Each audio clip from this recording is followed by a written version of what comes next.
오늘은 창세기의 핵심이라는 제목으로 하나님의 말씀을 전하도록 하겠습니다. 오늘 본문 말씀을 두 가지로 정돈합니다. 첫 번째, 누구의 말을 들을 것인가? 누구의 말을 들을 것인가? 두 번째, 누구의 말을 따를 것인가? 누구의 말을 따를 것인가? 첫 번째는 듣는 것, 두 번째는 따르는 것에 관한 이야기입니다. 그것을 창세기의 핵심 교훈으로 선택한 것입니다. 우리는 창세기를 1장 1절부터 50장 26절까지 전체를 다 설교했습니다. 전 세계에서 아마 창세기를 300번 이상 이렇게 설교한 사례는 없습니다.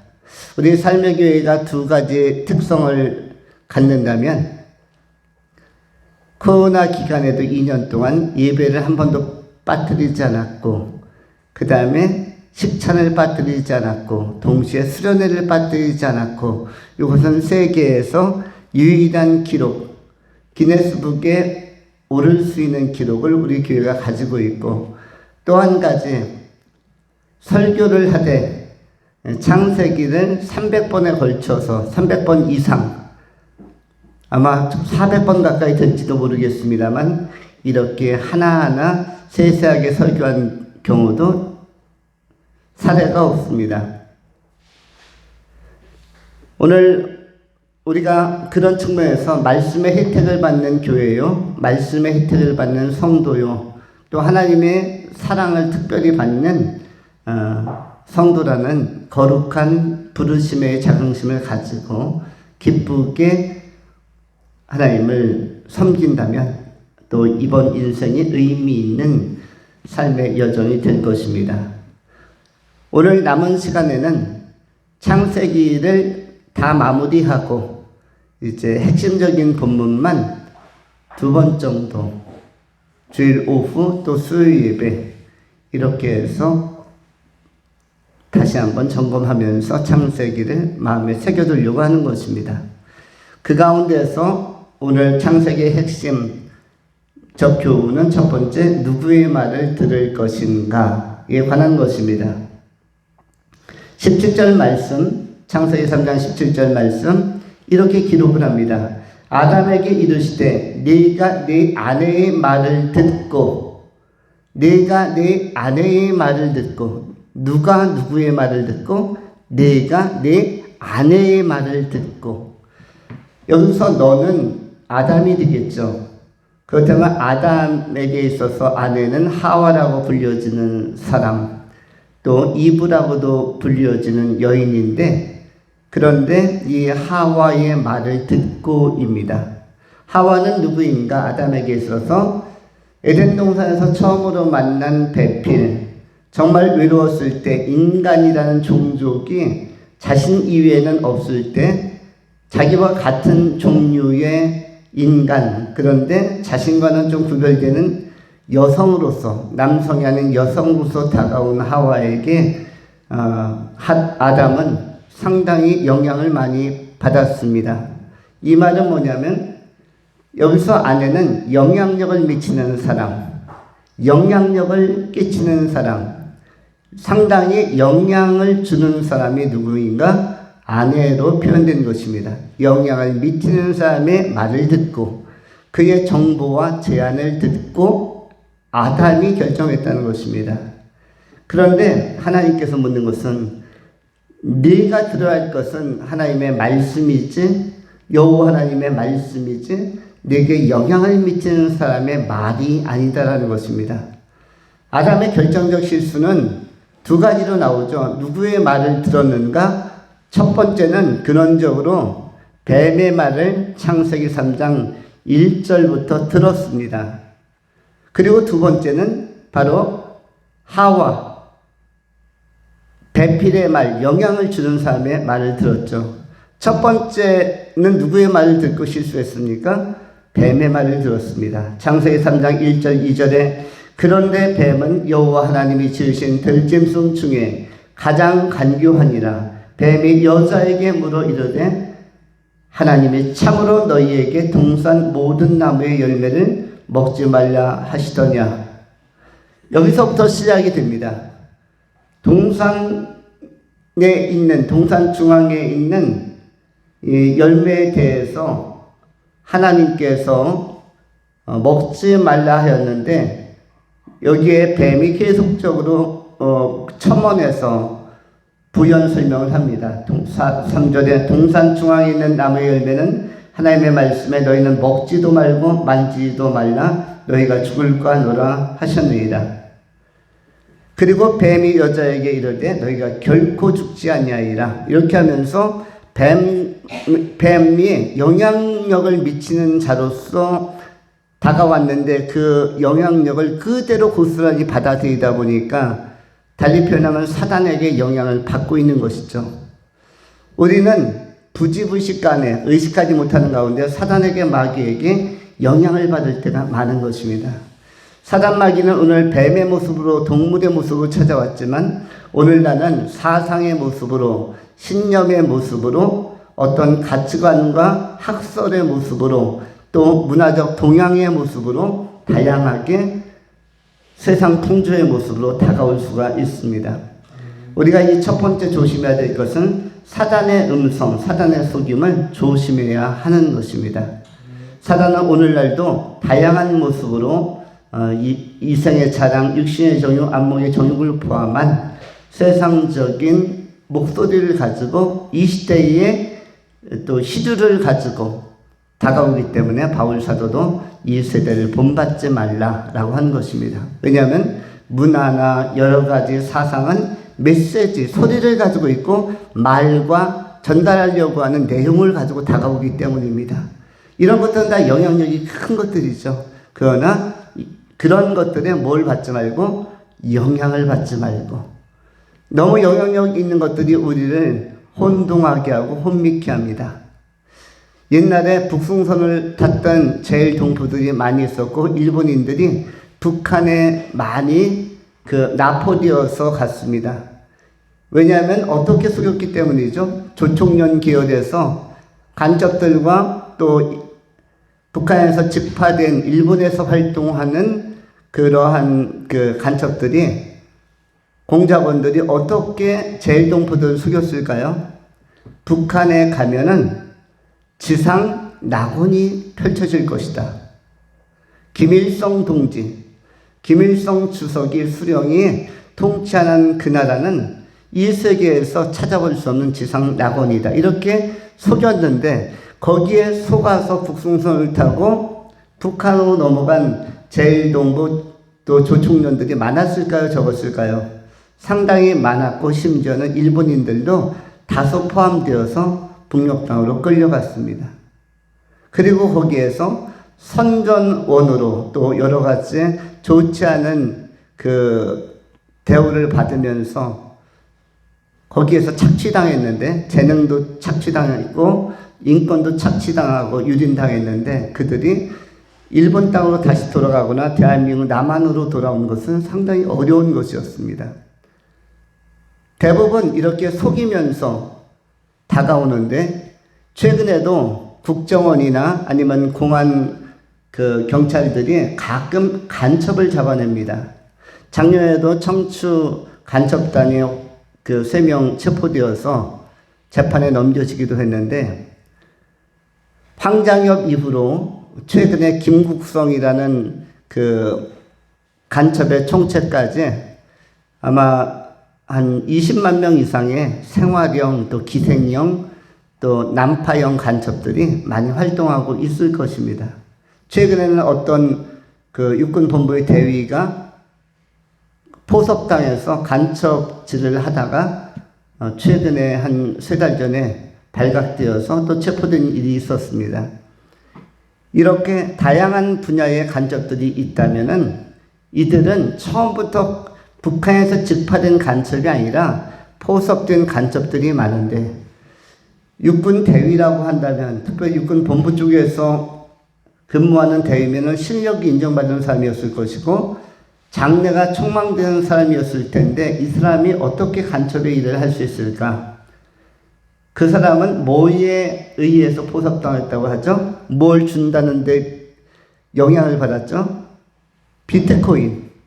비트코인을 잔뜩 줄 테니까 이제 나중에 군에서 퇴역하면 그래도 뭔가 사업 자금이나 재산을 가지고 나가야 되지 않느냐. 그래서 비트코인을 줄 테니까 정보를 빼서 북으로 전송해라. 칩에다 담아서 USB에다 담아서 달라. 그래서 최근 3개월 전까지 간첩들이 나왔습니다. 이 말은 굉장히 전방위적으로 간첩들이 많다는 것인데, 근데 간첩은 누가 될까요? 북한 사람이 간첩이면 이해를 하죠. 북한 사람이 스파이라면 이해를 합니다. 왜냐하면 적성 국가를 무력화시키거나 약화시키려면 간첩도 전략 전술의 하나이기 때문에 그들도 군사력의 하나로서 활동할 수가 있지만, 문제는 한국 땅에서 태어나서 한국에서 학교에서 자라고 한국의 민주주의 문화 체제와 이런 자본주의의 혜택을 잘 받은 사람들이 간첩이 되는 경우나 이렇게 작용화되는 경우나 주사파가 되는 경우는 어떠한 경우인가 하면은 이것은 영향을 받는 것이죠. 누군가에 의하여 또는 어떤 책자에 의하여 또는 어떤 사람의 가르침에 의하여 영향을 받았기 때문에 생각이 편향되는 것이고 위험 부담을 갖고도 간첩의 일을 하는 것입니다.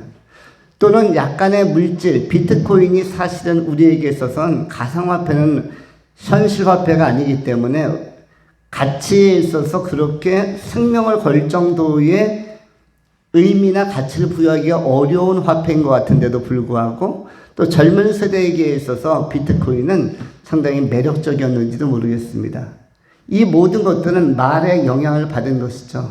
그리고 지금 그 대위는 어떻게 되었겠습니까? 지금 차디찬 그 영창의 교도소에 갇혀서 지금 구금 상태 속에서 암울한 미래, 어떤 사람이 사관학교를 가고 육군본부에 근무하면은 앞으로 장성까지를 예상하면서 훌륭하게 국방의 한 축을 담당하는 인재로 성장할 것이다. 이렇게 기대를 하죠. 부모님도 기대할 것이고, 또 사귀는 애인이 있다면 애인이, 또 결혼한 아내가 있다면 아내가, 자녀가 있다면 자녀가, 우리 아빠, 또는 동생들이 있다면 우리 오빠, 우리 형, 늠름한 육군 대위로서 한반도의 안보에 기여하리라고 생각하지 누가 간첩으로 활동하리라고 생각합니까? 그런데 영향을 받았기 때문이죠. 뭐에 의하여? 말이나 사상에 의하여. 그것이 어떤 그 황금 만능주의 사상이든 공산주의 사상이든 알 수는 없으나 사상에 영향받아서, 말에 영향받아서 판단력이 흐려지고 그래서 좋지 않은 실행으로 옮겨진 것입니다. 누구의 말을 들을 것인가는 중요합니다. 우리 인간은 배후에서 사상이나 어떤 체계, 시스템으로 돌아오는, 문명으로 들어오는 이 사단의 목소리에 우리가 그야말로 의식 없이 동의할 때가 너무나 많은 것입니다. 허무한 것에 굴복하고, 지금 아담과 하와도 너무 쉽게 뱀에게 굴복당하고 점령당하는, 그리고 동의되어져서 뱀이 유도한 대로 선악과를 따먹고 그리고 범죄하는, 하나님과의 관계가 끊어지는 이런 비참한 결과를 가져오게 되는 것입니다. 인생에 있어서 누구의 말을 들을 것인가? 책을 많이 읽는 것도 약간의 유익은 있지만 결정적 유익은 아닙니다. 왜냐하면 책은 쓴 사람이 있습니다. 저자가 어떠한 관점을 가지고 어떠한 세계관을 가지고 쓰느냐에 따라서 그 사람이 무신론자일 수도 있고 또는 뭐 진화론자일 수도 있고 또는 여러 가지 허무한 사상에 도취된 사람일 수도 있고 아니면 타 종교에 매몰된 함몰된 인식과 지식과 관점을 가지고 쓴 글들도 있을 수 있기 때문에 모든 글들이 모든 책이 우리를 유익하게 하는 것은 아닌 것입니다. 마음의 양식이 되는 생명을 고양시키고 활성화시키고 우리의 영혼을 정화시키고 정말로 진리를 잘 증거해주고 대변해주는 책들이 있는가 하면 그렇지 않은 허무하게 잡다한 지식만 우리에게 채워나가는 그런 책들도 있기 때문입니다. 선별의 능력, 분별의 능력이 꼭 필요한 것입니다. 오늘날 인터넷이나 여러 정보 산업사회 속에서 또 그 포스트 모더니즘 시대의 다양한 다원주의적 사상 또 정보들 엄청나게 쏟아져 나오고 있습니다. 우리가 핸드폰으로 네이버 이런 것만 검색해도 굉장히 많은 정보를 바로바로 찾을 수가 있죠. 그래서 우리가 들을 수밖에 없는 구조인데 중요한 것은 누구의 말을 들을 것인가. 오늘 하나님께서 아담을 불러서 이야기하는 것은 네가 하나님의 말씀보다 네 아내의 말을 듣고 이 문장이 굉장히 중요한 문장이죠. 아내의 말을 듣고 판단력이 흐려지면서 거기서부터 하나님과의 관계를 등지는 선악을 알게 하는 나무의 실과를 따서 먹는 이러한 어리석음을 초래했기 때문에 이것을 먼저 경고하고 있는 것입니다. 우리가 이 시대에 들어야 될 것은 하나님의 말씀이죠. 하나님의 말씀을 듣고 말씀을 듣기 위해서는 우리가 예배자로서 예배에 참여하고 예배의 소중한 공간, 예배의 소중한 기회 안에서 우리가 영과 진리로 예배하며 말씀에 집중하는 것은 대단히 좋은 선택, 그리고 이 시대에 꼭 필요한 선택이자 우리의 자세라고 할 수가 있는 것입니다. 예배하면서 하나님을 경배하고 예배하면서 하나님을 경외하는 것이 지혜의 근본이며 이것이 가장 큰 총명이라고 할 수가 있습니다. 시편 147편 11절에 성경은 이렇게 기록을 합니다. 여호와는 자기를 경외하는 자들과 그의 인자하심을 바라는 자들을 기뻐하시는도다. 하나님께서 기뻐하는 존재는 하나님을 경외하는 자, 그리고 하나님의 인자함을 바라보는 자, 하나님을 사모하면서 예배하는 자, 이들을 기뻐하신다고 말씀합니다. 우리가 하나님의 말씀을 듣고 하나님의 기쁨이 되는 존재로 하나님을 경외하는 자로서 하나님의 인자하심을 바라는 자로서 하나님의 예배에 참여하면서 은혜 받는 자로서 반듯하게 세워져서 하나님의 기쁨이 되는, 영원한 기쁨이 되는, 하나님에게도 즐거움을 드릴 수 있는 복된 귀한 믿음의 자녀들로 헌신될 수 있기를 축원합니다. 두 번째로 누구의 말을 따를 것인가? 누구의 말을 따를 것인가? 본문은 계속적으로 이렇게 기록이 되어져 있습니다. 아담에게 이르시되 내가 네 아내의 말을 듣고 내가 네게 먹지 말라 한 나무의 열매를 먹었은즉 땅은 너로 말미암아 저주를 받고 너는 네 평생에 수고하여 그 소산을 먹으리라. 땅이 네게 가시덤불과 엉겅퀴를 낼 것이라. 네가 먹을 것은 밭의 채소인즉 네가 흙으로 돌아갈 때까지 얼굴에 땀을 흘려야 먹을 것을 먹으리니 네가 그것에서 취함을 입었음이라. 너는 흙이니 흙으로 돌아갈 것이라 하시니라. 아멘. 우리는 하나님의 말씀대로 인생이 되어지는 것을 확인하게 됩니다. 우리는 흙입니다. 너는 흙이니 흙으로 돌아갈 것이니라. 나는 누구인가에 대해서 자신의 정체성, 나는 어떠한 삶을 살아야 하는가, 내 존재는 무엇인가에 대하여 우리는 자문자답할 때가 많고 또 많은 시간을 할애해서 어떤 때는 허비하면서 내 존재에 대하여 나라는 사람의 속성에 대해서 분석하고 고민할 때가 많습니다. 그런데 성경은 고민할 여지가 없다. 너는 이미 하나님께서 분석했다. 너는 무엇이니? 흙이니. 너는 흙으로 돌아갈지니라. 너는 속성상, 종류상, 유형상 흙이고 또 너는 흙으로서 어떻게 될 것이다? 돌아갈 것이다. 돌아가는 날도 있다고 말씀하고 있습니다. 그렇다면 이 지상에서 우리가 생존하고 있는 것은 기회이고 소중한 기회 앞에 선 것입니다. 돌아갈 자는 돌아가서 만날 자가 있다는 것을 의미하는 것입니다. 돌아갈 자, 돌아간다는 말은 돌아가서 만날 자가 있다는 것이에요. 인간은 돌아가면 누구를 만납니까? 인간은 돌아가면 하나님을 만나게 됩니다. 사실 하나님을 만나는 것 자체가 영광입니다. 돌아갔는데 하나님도 못 만나고 끝나면 이 사람은 어디로 떨어지는 거죠? 지옥으로 떨어지는 것입니다. 하나님을 못 만나는 자가 있다면 그가 누구입니까? 지옥으로 떨어지는 자입니다. 그런데 성경은 지옥에 떨어질 자가 참으로 많다고 합니다. 누가복음 13장에도 천국문은 한 번 닫히면 울어도 아무리 애써도 열리지 않는 문이며 그 문은 좁은 문이며 들어가기를 구하여도 들어가기가 심히 어려운 곳이 천국문이요 좁은 문이라고 말씀하고 있습니다.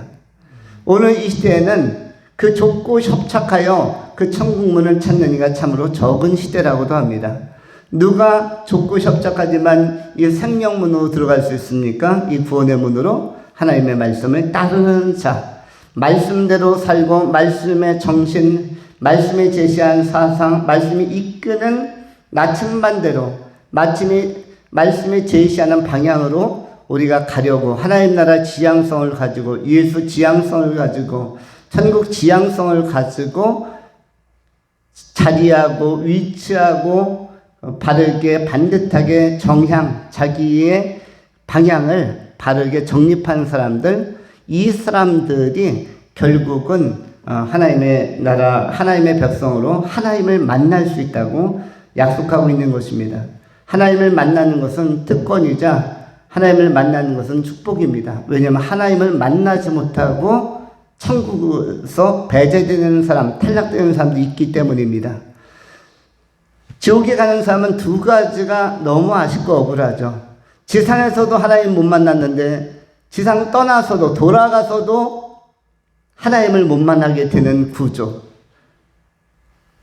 지상에서도 하나님을 못 만났는데 교회에 다니는 것 너무너무 어려운 것처럼 인색해했고 또 그것을 배타적으로 생각했고 그것을 굉장히 등한시하다가 지상에서도 하나님 못 만났는데 돌아가면 죽으면 영혼이 떠나가면 임종하면 그러면 하나님을 만날 수 있을까요? 역시 하나님 못 만나고 하나님과 거룩하신 하나님과 구별된 세계로 떨어지면은 거기에 기다리는 자는 누구입니까? 사람 마귀가 기다리는 것이죠. 더러운 귀신들이 기다리는 것입니다.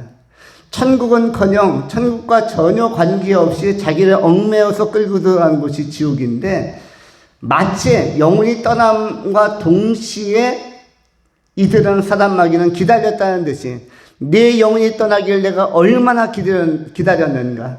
내가 지상에서 생명의 기회, 생존의 기회를 가지고 있는 동안 하나님이 너를 보호했기 때문에 삼위일체 하나님께서 너를 구원하시려고 전도와 선교의 기회를 주시고 삶의 기회를 계속적으로 확보해 주셨기 때문에 내가 너를 결정적으로 선택하기가 어려웠지만 이제 육신의 장막을 벗고 이제 그 기한이 끝났기 때문에 너에게 주어진 그 허락되어진 시간이 이미 다 경고했기 때문에 이제부터 너희는 내가 이끄는 방향으로 너희는 가야 한다. 근데 그 방향이 어디냐면 하나님 없는 방향.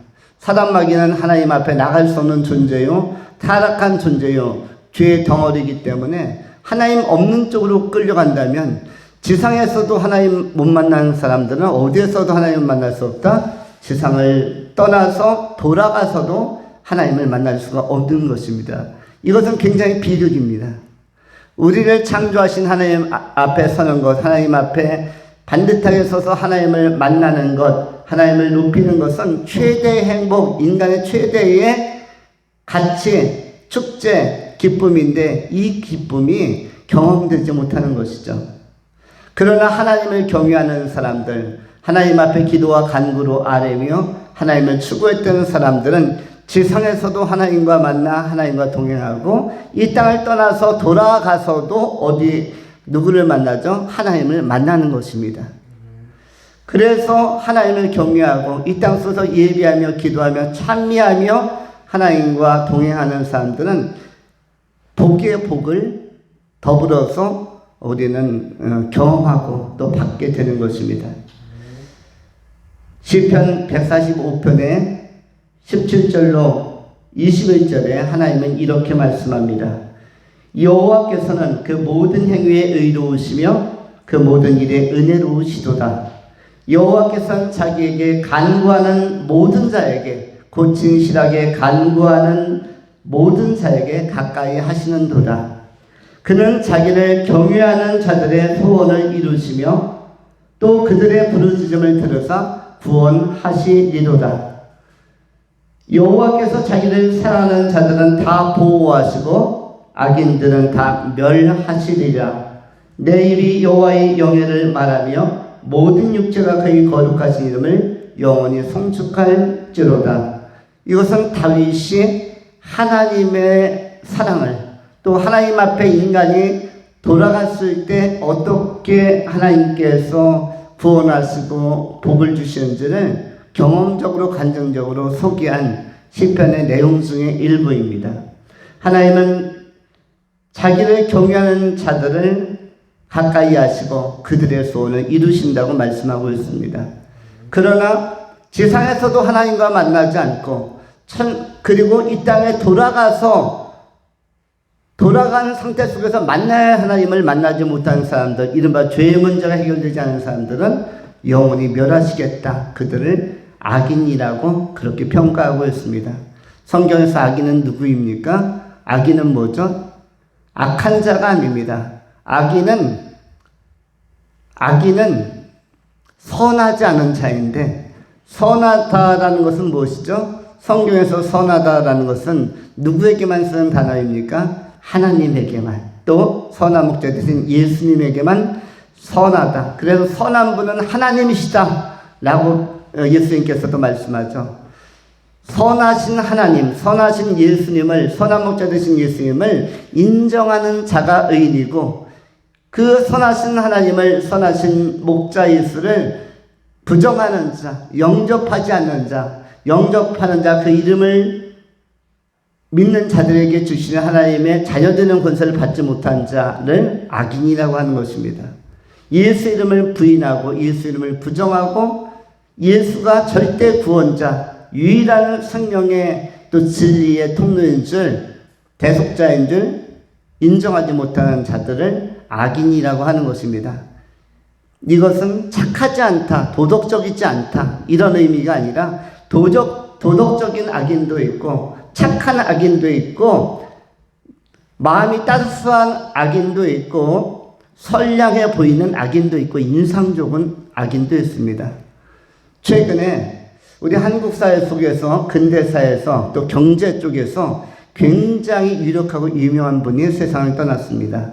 그분은 조순이라는 분입니다. 서울대 경제학과 교수이고, 저도 대학 시절에 경제학 원론, 경제학 개론을 그분의 책으로 공부를 했고, 그 사법시험을 공부했던 시절에도 이분의 책을 가지고 경제학을 공부했습니다. 그분의 제자는 정운찬이라고, 역시 서울대에서 경제학 교수를 하고 지금은 또 정치권에서 활동하는 제자도 유명한 사람이 있습니다. 근데 조수는 그리고 나서 한국은행 총재도 했고 경제부총리도 했고 아마 서울시장에도 출마했었고 유력한 그 정치가로도 활동을 했습니다. 올해 94세의 나이입니다. 경제학 하면은 한 대한민국의 경제는 그분이 모든 토대를 놓은 사람입니다. 그런데 이번 주간에 소천했죠. 저는 소천할 때 이분이 훌륭하다 아니다, 뛰어나다 아니다, 박식하다 아니다 이런 걸 논하기 전에 그의 위패 앞에 십자가가 있는지 없는지, 이분이 성도인지 집사님인지 권사님인지 장로님인지 이걸 먼저 확인합니다. 그런데 아무것도 없었습니다. 수많은 각계각층의 그 조화들과 위문 화환들이 들어왔지만 거기에 하나님을 상징하고 예수님을 상징하고 예수님과 동행했음을 나타나는 흔적과 표적, 스티그마 이런 것들이 아무것도 없었습니다. 예수의 흔적, 스티그마를 지닌 존재로서의 삶을 살았다면 뭔가 은혜로움이 있어야 하는데 정말 훌륭하고 똑똑한 인재였으면 틀림이 없지만 또 94세라서 장수한 것도 맞지만 그리고 수많은 제자를 길러냈고 수많은 박사들을 길러냈고 한국에서 가장 유력한 경제학자이지만 그러나 그는 지금 지상에서도 하나님을 만나지 못하고 돌아가서도 이제 한 줌의 흙이 될 터인데 돌아가서도 역시 하나님과 더불어서 만나기 어려운 실존적인 위기의 상태, 정황적 위기의 상태에 처해 있는 것입니다. 우리는 이 세상을 살면서 복음의 말씀을 따르고 하나님의 말씀을 따르고 전도자의 말씀을 따르고 또 성경을 통해서 증거되는 말씀 또 이 진리의 말씀, 생명 말씀, 예수의 말씀을 따르는 존재로 살아가야 할 것입니다. 그도 영향력을 많이 행사하는 자입니다. 서울대 경제학 교수 하면은 얼마나 많은 사람들이, 얼마나 많은 수강생과 수험생들이 다 존경하면서 그 책을 또 그 강의를 들었겠습니까? 그런데 그 안에 생명의 말씀, 복음의 말씀, 진리의 말씀, 예수의 말씀이 없었기 때문에 그의 말은 그야말로 죽음 앞에서 돌아갈 때 굉장히 허무해지고 공허해지는 것입니다. 우리 안에 어떤 것이 가득해야 합니까? 진리의 말씀, 성경의 말씀, 성경을 통하여 하나님께서 주신 이 핵심적인 말씀, 생명 살리는 말씀, 정말 가치 있는 절대 가치의 말씀이 가득해야 하는 것입니다. 은혜의 말씀, 받은 말씀이 많아야 되는 것입니다. 우리가 말씀하면 로고스가 있고 레마가 있죠. 로고스는 무엇인가? 기록된 말씀. 태초에 말씀이 계시니라. 요한복음 1장 1절부터 나오죠. 태초에 말씀이 계시니라. 여기서 말씀은 로고스, 문자적으로 기록되어진 말씀. 그리고 성령의 조명 안에서 설교되어지고 묵상하면서 깨달아지고 성령께서 감화 감동한 말씀을 레마라고 하는데 이건 뭐냐면 해석된 말씀, 풀어진 말씀, 은혜롭게 전달된 말씀. 성령께서 우리의 마음에 감동을 주셔서 내가 깨달은 말씀, 결단하는 말씀이 레마인데 우리는 이 로고스의 말씀을 받고 있는 것도 대단히 중요하고 이 기반 위에서 레마의 말씀, 은혜 받고 우리를 새롭게 하고 갱신하며 치료하고 구원하는 이 생명 말씀을 끊임없이 우리가 공급받음으로 말미암아 말씀을 따라서 인생을 살아가는 젊은 날에도 말씀 따라 살고 또 작년에도 말씀 따라 살고 올해도 말씀 따라 살고 내년에도 말씀 따라 살고 인생의 마지막 날 흙으로 돌아가는 그날에도 그리고 그 주간에도 그 마지막 순간까지 말씀 따라서 산다면 이러한 사람들은 지상에서도 하나님을 영화롭게 하여 드리고 또 천상에서도 하나님을 영화롭게 하여 드리는 자로서 하나님께서는 하나님을 경외하는 자들을 가까이 하시고 소중히 대해 주실 것입니다. 천국에 들어갈 뿐만 아니라 영생의 면류관, 금면류관, 썩지 아니할 면류관, 생명의 면류관과 아름다운 처소로 보상해 주시고 명성과 칭찬을 아끼지 아니하실 것입니다.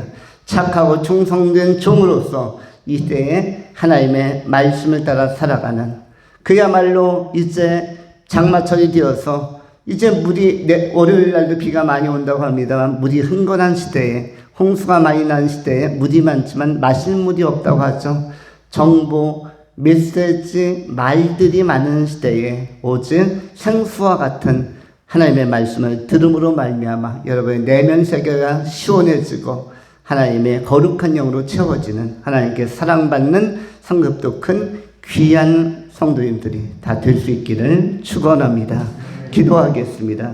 할렐루야. 거룩하신 하나님, 오늘 창세기의 핵심 가운데서 누구의 말을 들을 것인가, 누구의 말을 따를 것인가, 우리가 하나님의 말씀 듣고 하나님의 말씀을 따라서 행하는 자로서의 삶을 결단합니다. 아담이 하와가 이것에 실패한 줄을 아나이다. 하나님의 말씀은 듣는 것에 소홀히 하고 하나님의 말씀을 따르는 것에 경홀히 한 것이 인류에게 엄청난 죄의 파장, 소외의 파장, 단절의 파장을 가져왔사온데 오늘 이 시대의 사람들이 그리스도 예수 안에서 여자의 후손 메시아 예수 그리스도 안에서 회복이 되어서 말씀 따라서 충만하고 기쁨 넘치는 감동 깊은 삶을 살아갈 수 있도록 다윗의 심령으로 요셉의 심령으로 우리를 회복하여 주시고 충만케 하여 주시옵소서. 우리 구주 예수 그리스도 이름으로 축복하며 감사하며 기도하옵나이다.